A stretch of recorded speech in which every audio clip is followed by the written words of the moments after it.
नमस्कार, खबरें जारी न्यूज स्टेज पर मैं हूं आपके साथ मकसूद खान। आपके मुद्दे में बात मध्य प्रदेश की, जहां पर शहर शहर कोरोना का कहर बढ़ता जा रहा है।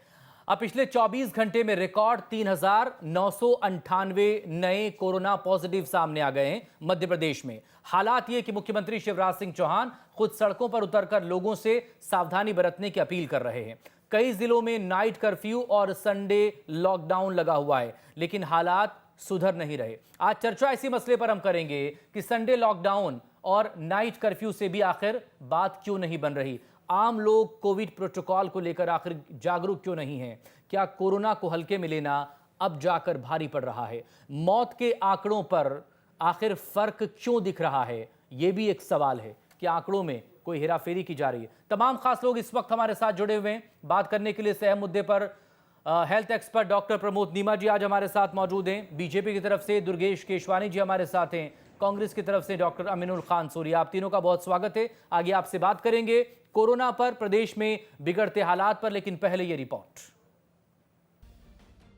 मास्क लगाइए बहनों भाइयों, मास्क की सुरक्षा है। जी हां, मध्य प्रदेश में कोरोना की बेकाबू रफ्तार अब डराने लगी है। आलम यह है कि 2021 में स्थिति 2020 जैसी बन गई है। इंदौर, भोपाल, जबलपुर में स्थिति तो और भी खराब है। पिछले 24 घंटे के आंकड़ों पर नजर डालें तो मध्य प्रदेश में 24 घंटे में रिकॉर्ड 3,398 नए केस आए। 24 घंटे में 15 की मौत हुई, जबकि संक्रमण दर अब 11% के पार बना हुआ है। 24 घंटे में भोपाल में 449 तो इंदौर में 788 नए केस सामने आए। एक सप्ताह में मध्य प्रदेश में 12 गुना केस बढ़ गए हैं। 20 से 28 मार्च के बीच एमपी में 12,956 नए केस आए, जबकि 29 मार्च से 4 अप्रैल के बीच 18,727 नए केस आ गए। एमपी में इस समय 60% मरीज होम आइसोलेशन में है, जबकि 40% मरीज अस्पतालों में इलाज करा रहे हैं। उधर सीएम शिवराज लगातार कोरोना को लेकर समीक्षा बैठकें कर रहे हैं। सोमवार को भी सीएम ने कोरोना के हालात को लेकर बैठक की, जिसमें कई जरूरी फैसले लिए गए, साथ ही जरूरी निर्देश भी दिए गए। कोरोना जांच की कीमत घटा दी गई और अब सरकारी अस्पतालों में बेड की संख्या भी बढ़ाई जा रही है। देखिए, अस्पताल, बिस्तर, टेस्ट, ट्रेसिंग, ट्रीटमेंट, बाकी सब चीजें करेंगे। मध्य प्रदेश में जिस तरह से हालात बिगड़ रहे हैं, उस हिसाब से लग रहा है कि एमपी एक और संपूर्ण लॉकडाउन की ओर बढ़ रहा है। हालांकि खुद सीएम शिवराज का कहना है कि ये अंतिम विकल्प है। लॉकडाउन, लंबा लॉकडाउन अर्थव्यवस्था को तोड़ देता है और बिजनेस व्यापार तो ठप होते ही हैं, गरीब बेरोजगार हो जाता है। वो अंतिम विकल्प है, हम उस पर जाना नहीं चाहते। मध्य प्रदेश में स्थिति की गंभीरता का अंदाजा इसी बात से लगाया जा सकता है कि प्रदेश के मुखिया शिवराज खुद लोगों के बीच जाकर उनसे सावधानी बरतने की अपील कर रहे हैं। हाल के दिनों में प्रदेश में टेस्टिंग और वैक्सीनेशन बढ़ाई गई है, लेकिन सिर्फ वैक्सीनेशन के भरोसे बैठकर लापरवाही बरतना भी जानलेवा साबित हो सकता है। Team news state. तमाम खास लोग हमारे साथ बने हुए, एक बार फिर से आपका स्वागत है। शुरुआत डॉक्टर प्रमोद नीमा आप ही से। लगातार आखिर जो कोरोना है मध्य प्रदेश में खासतौर पर इन 4 बड़े शहरों में ज्यादा नजर आ रहा है, लेकिन इस बार हम देख रहे हैं कि जो दूर दराज के इलाके, वहां पर भी हर रोज ही 20 से ज्यादा पॉजिटिव आ रहे हैं। करीब 32 से ज्यादा ऐसे जिले हैं। इस सब के बीच क्या ऐसा किया जाए, क्योंकि संक्रमण की जो दर है वो 11% से ज्यादा हो चली है प्रदेश में।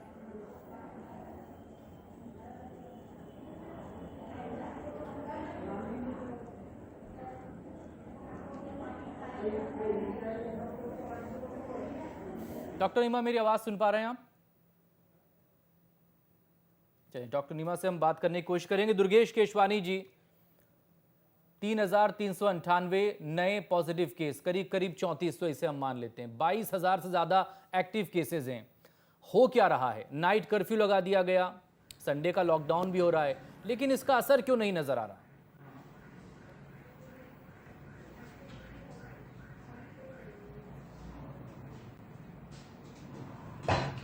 असर निश्चित रूप से एक समय का जो अपन इस चेन को तोड़ने का जो सभी लोग प्रयास कर रहे हैं, उसका असर कुछ दिनों बाद दिखता है।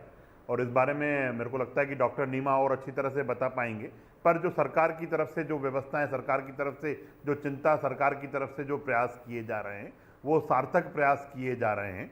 आप देखेंगे कि मेरी सुरक्षा मेरा मास्क अभियान के तहत अभी जो आप रिपोर्ट दिखा रहे थे अपनी, उसमें माननीय मुख्यमंत्री श्री शिवराज सिंह चौहान जी जन जन से अपील कर रहे हैं कि मेरा मास्क मेरी सुरक्षा को लेकर हमें सतर्कता बरतनी है। मास्क बिल्कुल नहीं उतारना है, मास्क को लेकर चिंतित हैं। मास्क की वैक्सीन और वैक्सीनेशन का काम भी साथ साथ किया जा रहा है। सरकारी तंत्र अपनी तरफ से सभी कामों पे, सभी बातों पे चर्चा काम कर रहा है, पर जो एक बेसिक इस चीज के लिए मकसूद जी जरूरत है, वो मास्क को लेकर जो अभियान, जो मैं आपके चैनल को भी साधुवाद देता हूं, आप भी समय समय पर, और आप जब से कोरोना जब रिटर्न हुआ है तो आप भी मास्क को लेकर चिंतित हैं, मास्क के लिए आप बार बार अपील कर रहे हैं। हर थोड़ी बुलेटिन में आपकी तरफ से भी यह जारी होता है कि मास्क को पहनना है, मास्क की सुरक्षा है। जनता से भी मैं आपके माध्यम से इसी चीज का आह्वान करता हूं कि मास्क की इस समय सुरक्षा है, मास्क हमें निश्चित रूप से पहनना है। मध्य प्रदेश में भी वैक्सीनेशन का कार्य जो कल तक था, 50 लाख से ज्यादा टीके लग चुके हैं। पूरे देश भर में यह ड्राइव 7 करोड़ से ज्यादा वैक्सीनेशन ड्राइव आगे बढ़ चुकी है, पर उसके बाद भी सरकार अपना काम कर रही है। सोशल वर्कर्स, आज जैसा माननीय मुख्यमंत्री जी ने जो वॉलंटियर्स हैं जो मास्क के लिए काम करेंगे, उनका रजिस्ट्रेशन भी आज से प्रारंभ कर दिया गया है। तो सरकार और संगठन हमारा सभी मिलकर सब प्रयास कर रहा है। आज जैसा आप मकसूद जी, माननीय मुख्यमंत्री श्री शिवराज सिंह चौहान जी ने नेता प्रतिपक्ष और कांग्रेस के अध्यक्ष कमलनाथ जी से भी चर्चा की है, अनेक धर्मगुरुओं से चर्चा की है, सामाजिक संगठनों से बात कर रहे हैं कि कुल मिला के हमें कोरोना को कैसे भी करके परास्त करना है, और इस कोरोना को जैसे हम परास्त करेंगे तो उसके लिए मास्क की जो व्यवस्था करनी है। साथ ही साथ देखेंगे आप मकसूद जी, जो बॉर्डर है हमारे मध्य प्रदेश से, जहां महाराष्ट्र, जहां पे एक दिन में 57,000 से भी ज्यादा केसेस आ रहे हैं, वहां से भी आवागमन को रोकने की, वहां पे भी चेकिंग सतत की जा रही है। हर चीज में सरकार और तो सभी लोगों से अपील भी की जा रही है, मान लिया हमने। लेकिन इन सब के बावजूद आखिर जैसे ही टेस्टिंग बढ़ाई गई, पहले सवाल था टेस्टिंग को लेकर, 20,000 के आसपास टेस्टिंग हो रही थी, तो आंकड़े जो हैं संक्रमितों के वो 1,500 से 2,000 थे। जैसे ही टेस्टिंग बढ़ाई गई, 30,000 के आसपास टेस्टिंग आई, तो मामले भी 3,000 या उससे ज़्यादा आने लगे। तो आगे फिर और कब टेस्टिंग हम बढ़ाएंगे?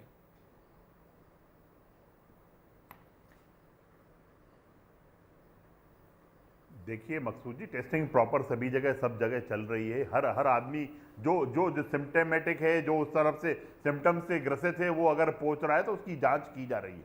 हम शहर भोपाल में बैठे हैं, जब हमारे पास ही कई लोगों के जब जनता हमसे संपर्क करती है, हमसे लोग संपर्क करते हैं, तो निश्चित रूप से हम उनको बताते हैं भैया आप इस हॉस्पिटल चले जाए, यहाँ चेक हो रहा है। सैंपलिंग सब जगह की जा रही है।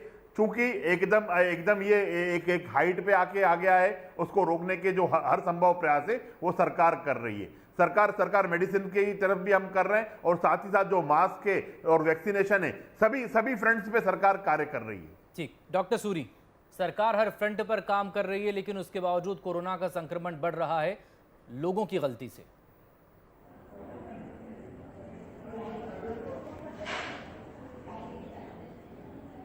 देखिए मकसूद भाई, सरकार अगर हर फ्रंट पे काम करती तो कोविड सेंटर इस प्रदेश में बंद नहीं कर दिए जाते। मध्य प्रदेश की सरकार, मध्य प्रदेश के मुख्यमंत्री शिवराज सिंह चौहान जी ने तो मान लिया था कि प्रदेश में कहीं भी कोरोना है ही नहीं, कोरोना चला गया, कोरोना आने वाला नहीं, कोई तैयारी नहीं थी मध्य प्रदेश की सरकार की। नहीं तो कोविड सेंटर क्यों बंद करके रख दिए थे आपने? सिर्फ एक चिरायु अस्पताल का, भोपाल का पूरे प्रदेश में कोविड सेंटर चालू था, बाकी कोविड सेंटर बंद कर दिए थे। मैं माननीय मुख्यमंत्री की इस बात की, मास्क को लेकर मुहिम की सराहना करता हूं कि मास्क बहुत आवश्यक है, पर मैं उनसे अनुरोध करना चाहता हूं कि पर्यटन मंत्री उषा ठाकुर जी से पहले अनुरोध कर लें, एक मैसेज दे दें जिन्होंने आज तक मास्क लगाया नहीं है कि वो भी मास्क धारण कर लें, और एक प्रदेश में मैसेज जाए कि उनके कैबिनेट की मंत्री उनकी बात को सुनते हैं। तीसरी बात आती है कि हम कोरोना की जांच का आपने बहुत अच्छा विषय उठाया। आज कई गरीब प्रदेश हैं भारत में जो 400 रुपए और 400 रुपए के नीचे भी जहां प्राइवेट में कोरोना की जांच हो रही है, मध्य प्रदेश में क्यों नहीं हो रहा? सरकारी अस्पतालों में लाइन लगी हुई है, बिस्तर नहीं है, लोगों के एडमिट होने की दिक्कत है, जांचें होने में भीड़ लगी हुई है, तो गरीब आदमी प्राइवेट में जाके 1200 रुपए की जांच कैसे कराएगा? और जांच नहीं कराएगा तो वो कोरोना का संक्रमण एक के बाद एक दूसरे व्यक्ति को फैलाएगा। इसको लेकर सरकार को सोचना चाहिए। चौथी चीज, कांग्रेस पार्टी हमेशा आपके मेडिक्लेम को लेके हमने पिछले साल से ये सवाल उठा रहे हैं। लोगों को लेके प्राइवेट अस्पताल लूट मचा रखी है। मैं इंदौर से बोल रहा हूं, एक दिन के 20,000 से लेके 45-50,000 रुपए कोरोना पेशेंट से प्राइवेट अस्पताल ले रहे हैं और 5-5 लाख 6-6 लाख रुपए लोगों की लाइन लगी हुई है। उसके बाद भी बिस्तर अवेलेबल नहीं है इंदौर में। तो मेडिक्लेम को लेके गाइडलाइन की हमने पहले भी मांग की थी कि जिसका भी मेडिक्लेम है तो उस अस्पताल में इंश्योरेंस पॉलिसी कंपनी से बात करके उनको तत्काल रिलीफ दिलाई जाए। उसको लेके आज 1 साल बीत गया, सरकार ने कोई तैयारी नहीं की। तो अगर ये सरकार कोरोना के प्रति सजग रहती, पहले से तैयारी करती, तो शायद अच्छे परिणाम हमारे सामने होते। इस तरह के परिणाम सामने नहीं आते। हाँ, लेकिन अभी भी बहुत देर नहीं हुई है। डॉक्टर नीमा, नाइट कर्फ्यू लगाया जा रहा है, लॉकडाउन संडे का कर दिया गया, लेकिन उसके बावजूद जैसे ही टेस्टिंग आपने बढ़ाई, 30,000 के आसपास टेस्टिंग होने लगी, तो संक्रमितों की संख्या भी 3,000 प्लस में होने लगी।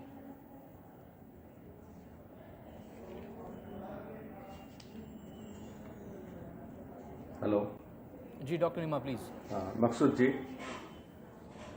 मैं ये कहना चाहता हूँ कि ये जो अभी हमारे पास जो दौर चल रहा है, उस दौर में हम जो पिछली लापरवाहियां कर चुके हैं जनता के द्वारा या राजनीतिक दलों के द्वारा या जो भी आयोजनों के द्वारा, एक जो लापरवाही हो चुकी है उसका दुष्परिणाम सामने आ चुका है। अब इसको अभी हम नहीं रोक पाएंगे। आज जो हम करेंगे उसके जो परिणाम है वो हमको 3 से 4 हफ्ते बाद दिखेंगे। कोरोना का जो साइकिल होता है, हम जानते हैं 21 दिन का साइकिल होता है। उस साइकिल को तोड़ने के लिए हमें कम से कम 1 महीने तक बिल्कुल जो कठिन से कठिन संयम और नियमों का पालन करना पड़ेगा। लॉकडाउन कोई एक सॉल्यूशन नहीं है, क्योंकि लॉकडाउन से के पीछे बहुत सारी दूसरी चीजें जुड़ी हुई है। हमें जो जिस फ्रंट पे लड़ना है वो वैक्सीनेशन, और वैक्सीनेशन को एक आंदोलन के रूप में अब शुरू किया जा रहा है और शुरू हो चुका है। आज भी अगर हम देश की बात करें तो 1 करोड़ लोगों को ही दूसरा डोज लगा है आज की तारीख में। मतलब अभी भी हमारे पास 129 करोड़ लोग हैं जिनको दूसरा डोज लगने में कितना टाइम लगेगा। वो 1 करोड़ लोग आज 3 हफ्ते के बाद उनमें एंटीबॉडी डेवलप हो जाएगी तो वो सेफ हो जाएंगे। तारीख की बात यह है कि जो हमारे हेल्थ वर्कर है उनको दूसरा डोज लग चुका है मध्य प्रदेश में, तो कम से कम हमारे हेल्थ वर्कर्स की जो संख्या है वो कम नहीं पड़ेगी। अस्पताल में अभी तो बेड हैं और जिस तरह से संख्याएं बढ़ रही है, आज हमारे पास 4,000 केसेस आए एमपी में, इंदौर में 800 आए, भोपाल में 500 आए। इस तरह से केसेस जो बढ़ रहे हैं, यानी पिछले 1 हफ्ते में 12 गुना संख्या मरीजों की बढ़ चुकी है। तो ये एक्टिव केसेस जो बढ़े हैं, इनके पीछे जो मृत्यु दर है वो सामने आएगा।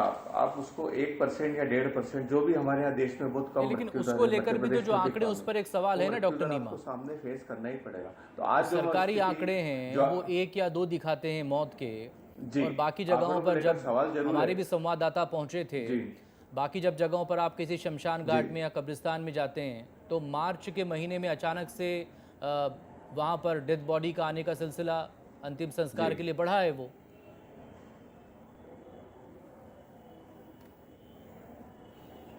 जी, निश्चित तौर से हमें आंकड़े तो सही प्राप्त करने ही होंगे, तो इसके ऊपर हम कंट्रोल कर पाएंगे। दूसरा एक जो चीज़ है, आज जो मैंने अच्छी चीज़ नोटिस की है कि रैंडम टेस्ट भोपाल में शुरू कर दी गई है। ये पूरे प्रदेश में शुरू होना चाहिए। रैंडम टेस्ट का मतलब है औचक टेस्ट। औचक यानी किसी भी राहगीर की आप अचानक टेस्ट करें, उससे ये बिहार में हो चुका है और इसके कारण बहुत सारा कंट्रोल हम कर सकते हैं। क्योंकि इससे जो आम आदमी कितना सफ़र कर रहा है कोरोना से, उसकी जांच सामने आएगी और उसको हम आइसोलेट कर पाएंगे। नंबर ऑफ टेस्ट जो अभी 30,000 है, इसको और बहुत ज़्यादा बढ़ाना है हमको। एक जो अच्छी चीज़ आज मैंने नोटिस करी कि टेस्ट की जो प्राइस है प्राइवेट में वो 700 रुपए के करीब हो चुकी है। तो इससे भी number of test Janata antigen के लिए 300, रैपिड के लिए और बाकी RT-PCR के लिए 700 रुपए का वो रेट हमारा हेल्थ सिस्टम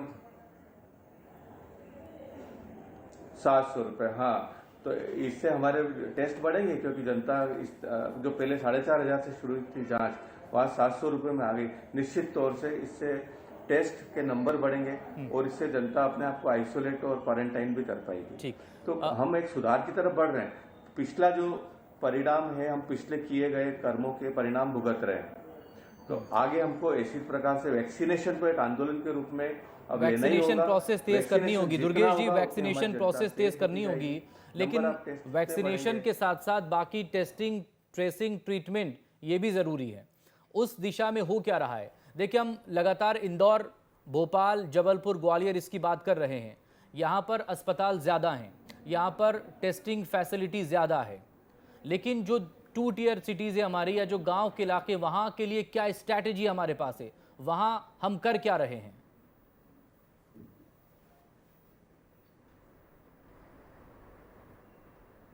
देखिए मकसूद जी, डॉक्टर नीमा ने जिस सकारात्मक तरीके से पूरी डिबेट को उन्होंने आगे बढ़ाया, और निश्चित रूप से मुझे लगता है कि दर्शक भी इस चीज़ को समझ पा रहे होंगे। जैसा डॉक्टर साहब ने अभी आग्रह किया कि हमें मास्क को नहीं छोड़ना है और वैक्सीनेशन को एक आंदोलन के रूप में हमें काम करना है। वैक्सीनेशन ड्राइव जितनी ज़्यादा लगेगी उतनी चिंता निश्चित रूप से हम लोगों की कम होगी। तो मैं बताना देना चाहता हूं आपको यहाँ पे मकसूद जी कि हमारे प्रदेश अध्यक्ष जी ने प्रत्येक बूथ स्तर पे, हमारे वार्ड स्तर पे जो कार्यकर्ता हैं उनको सक्रिय किया हुआ है। उनकी टोलियां घर घर जा रही हैं, टोलियां वहाँ पे निवेदन कर रही हैं कि वैक्सीनेशन कराइए। अगर कोई गाड़ी की व्यवस्था नहीं हो रही है तो गाड़ी की व्यवस्था भी कार्यकर्ता के द्वारा कराई जा रही है। कुल मिला के कोरोना को कैसे भी करके उस चेन को ब्रेक करने का जो कार्य है, चाहे टोली के माध्यम से, वैक्सीनेशन के माध्यम से, मास्क के माध्यम से भी, आप देखेंगे कि माननीय शिवराज जी आज खुद सड़कों पे उतरे हुए हैं और वो खुद बात कर रहे हैं जनता से कि आपको मास्क अनिवार्य रूप से पहनना है। और ऐसा ही एक ड्राइव मेरे कांग्रेस के मित्र यहाँ बैठ के, अमीनुल सूरी जी एक लिटरेट प्रवक्ता हैं पार्टी के, और वो बातों को समझ के बात करते हैं, तो उसको ही मैं उनको आगे की सकारात्मक वे से कांग्रेस का क्या रोल हो सकता है, क्योंकि जनता ने आपको विपक्ष में बिठाया है, तो आपको निश्चित रूप से आपकी जवाबदारी भी बनती है, जवाबदेही भी बनती है। आपको जनता के हितों के लिए भी आपको भी मैदान में आना पड़ेगा, साथ ही साथ मास्क के लिए भी आपको आह्वान करना पड़ेगा। जहां जिसको सरकार दोनों तरफ पे मकसूद जी काम कर रही है, चाहे पेनल्टी के रूप में भी हमने 1,61,000 लोगों पे हमने पेनल्टी के नाम से इम्पोज किया है, और भी अनेक कार्रवाई हम जो करते जा रहे हैं, उसको कैसे करके इस ड्राइव को, वैक्सीनेशन ड्राइव को बढ़ाएं। मास्क का चलन, मास्क दुर्गेश जी बोल रहे हैं, डॉक्टर सूरी बोल रहे हैं। दुर्गेश जी सुने, हम डॉक्टर नीमा ने जो बातें बताई, बोले और आप जो बोल रहे हैं जी। दुर्गेश भाई, कांग्रेस पार्टी सदैव जब भी विपक्ष में रही है, एक सशक्त विपक्ष की भूमिका निभाई है, और हमने इसमें राजनीति करने का कभी भी प्रयास नहीं किया है। दमोह चुनाव, जो उपचुनाव लड़ा जा रहा है, उसमें भी कांग्रेस पार्टी सबसे पहले कहने वाली थी कि बाहरी लोगों को कोरोना दमोह में फैलाना बंद करना चाहिए, बाहरी लोगों का दमोह के अंदर प्रवेश बंद करना चाहिए। आज जिस तरह से आप अपनी पार्टी में ये बात कीजिए कि जितने लोग आप महाराष्ट्र से ला रहे हैं, भोपाल से ले जा रहे हैं, इंदौर से ले जा रहे हैं, दमोह में आप अभी भी उसको राजनीतिक उसमें लेके जाना चाह रहे हैं। आप तो ये बताइए, आप खुद एक डॉक्टर हैं, कैसे कोरोना को हम रोकथाम नहीं, राजनीति नहीं ले रहा हूं। आप कांग्रेस पार्टी ने क्या क्या बातें कही, कैसे हम जनता को जाके वैक्सीनेशन के मुद्दे पे हम जा सकते हैं, पर आप, मुझे लगता है कि आप सिर्फ राजनीति करना चाहते हैं, आप चुनाव की बातें कर रहे हैं। आप तो ये बताइए, जनता 7.5 करोड़ जनता जिसने आपको विपक्ष में बिठाया है, उस विपक्ष का आप क्या आप वो कर रहे हैं, विपक्ष में बढ़ के बैठ के आप क्या जनता के सरकार की नीतियों का आप सिर्फ राजनीतिक बातों को, किसी बात को कहीं मोल्ड कर देना। अरे राजनीति, आप राजनीति बात। अच्छा दुर्गेश जी सुन लीजिए ना, फिर वो भी, फिर आप बोलेंगे, कांग्रेस पार्टी क्या फिर आप बोलिएगा। मैं आपकी नॉलेज में डालना चाहता हूं। दुर्गेश जी सुन लीजिए, फिर आप भी बोलिएगा, वो भी सुनेंगे आप। ठीक है, फिर डिस्कशन में मजा नहीं आएगा। जिस तरह दुर्गेश भाई, मैं आपसे एक हेल्दी डिस्कशन की आशा रखता हूं। अब आप देखिए मकसूद भाई, जिस तरह से इंदौर में संडे लॉकडाउन की गतिविधि चल रही है, नाइट कर्फ्यू चल रहा है, स्थिति क्या है? अगर किसी भी आम नागरिक को अगर बाहर निकलना है तो वो बाहर निकलेगा, पुलिस उसे रोकने का प्रयास करती है कि लॉकडाउन है, नाइट कर्फ्यू है, तो बोलता है साहब मैं शराब लेने जा रहा हूं, जिसके लिए पुलिस भी विवश है, क्योंकि शराब की दुकानें इंदौर, भोपाल में चालू हैं। कल राऊ में घटना हुई, मेला लग गया था शराब की दुकान के पास, और मैं इंदौर के जिलाधीश महोदय का डिसीजन का उसमें स्वागत करता हूं कि उन्होंने तत्परता से डिसीजन लिया, निर्णय लिया और अधिकारियों को सस्पेंड किया और दुकान को भी 48 घंटे घंटे के लिए बंद किया। पर आप देखिए, राजस्व जरूरी है कि लोगों की जान जरूरी है। कुछ विषय पे सरकार को भी सोचना है। मास्क हमको आगे बढ़ाना है, वैक्सीनेशन को लेके हमको आगे बढ़ना है, पर जो गलतियां हमारी हो रही हैं उनमें हम सुधार करें। और मैं दुर्गेश भाई से वापस आग्रह करता हूं कि मेडिक्लेम वाली बात को सरकार तक ले जाएं। अगर किसी भी व्यक्ति का, किसी भी कंपनी का मेडिक्लेम है, उस हॉस्पिटल में कैशलेस हो नहीं हो, सरकार उसमें हस्तक्षेप करे और मेडिक्लेम को वहां पे लागू कराए। लोगों के पास 5-5, 10-10 लाख रुपए नहीं है प्राइवेट अस्पतालों में देने के लिए। हाहाकार की स्थिति है। इसको लेकर दुर्गेश भाई मेरा एक विशेष आग्रह है, आप माननीय मुख्यमंत्री, गृह मंत्री और अन्य मंत्री महोदयों से इस बारे में चर्चा करें और जनता के बीच में यह मेडिक्लेम वाली समस्या को दूर करने का काम करें। दुर्गेश जी,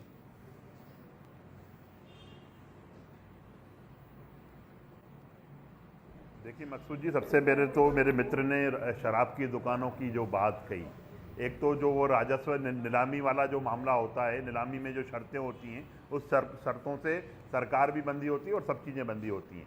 और हमारी कोई ऐसी मंशा नहीं है। आपके चैनल पे भी जब पूर्व में भी माननीय मुख्यमंत्री जी कह चुके हैं कि मध्य प्रदेश अगर शराबबंदी की ओर बढ़ता है तो हम ऐसे 8-9 हज़ार करोड़ के राजस्व को लात मारते हैं। ये मध्य प्रदेश में श्री शिवराज सिंह चौहान जी की सरकार है जो इस राजस्व को लात मारने को तैयार है। और आपकी सरकार में भी हमने सूरी जी देखा था कि कैसे कमलनाथ जी ने टारगेट दिए थे कि 8,000 के राजस्व को कैसे 13,000 करोड़ किया जाए। ये आपकी उस शराब की बात का आ गया। निश्चित रूप से मेडिक्लेम की लेके जो आप बात कर रहे हैं वो निश्चित रूप से एक अच्छी बात है। भाई, राजस्व बढ़ाइए। हमें मालूम है हमारे मुख्यमंत्री कितने घोषणावीर हैं और सिर्फ घोषणाएं करते हैं, वो धरातल पे। अरे हमें शराब के राजस्व से मैं आपको बता दूं, आप बिल्कुल भी आपको सूरी जी मिसगाइड मत करिए, जनता के बीच में इस बात को मत कर रखिए कि हम कोई शराब के आप लोगों ने इस प्रदेश को कंगाल कर दिया है। 2,55,000 करोड़ का राजस्व है प्रदेश का बजट है। कमेंट जरा मुझे ले लेने दें डॉक्टर नीमा से, प्लीज आप दोनों सुनिएगा।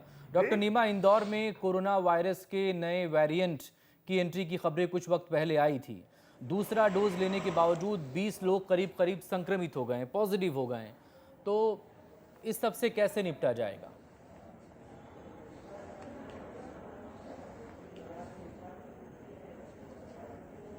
मकसूद जी, दूसरा जो डोज लेने के बाद भी अगर किसी को इन्फेक्शन हुआ है तो जो एक चीज जो हमने देखी कि वायरस का जो म्यूटेंट है, इसने एक तो पूरे के पूरे परिवारों को अपनी चपेट में लिया है।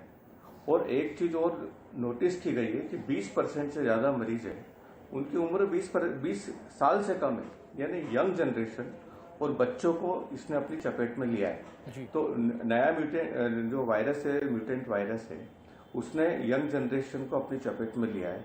इसलिए अब जो पहले बुजुर्गों को अपना टारगेट बनाता था वायरस, वो यंग जनरेशन को भी बनाने लग गया है। दूसरा, सेकंड डोज अगर लग चुका है, उन लोगों में अगर हम स्टैटिस्टिक्स देखेंगे तो मृत्यु दर नहीं है। क्योंकि कोई भी वैक्सीन आपको कोरोना, आपका एक्सेस तो चालू है।